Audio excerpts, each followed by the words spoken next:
Зам хараад та нар юу боддог вэ? Минийхээр зам бол харилцаа холбоо. Жишээ нь энэ зам биднийг баян нууртай холбоно.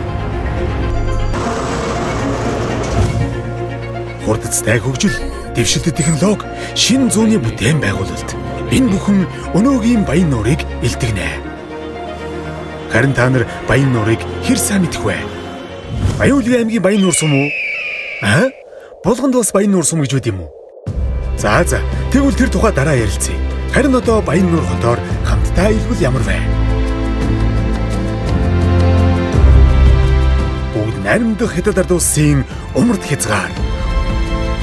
Өвөр Монголын өөртөц хорны баруун бүсэд.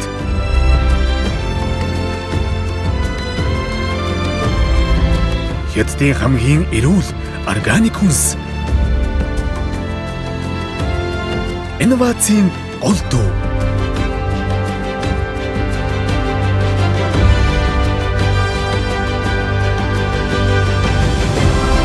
Соёл уламжлалын үн дуу.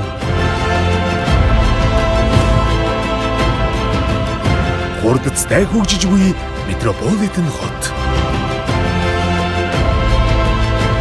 Хэл дамнсан аялал жуулчлалын тулгуурцэг.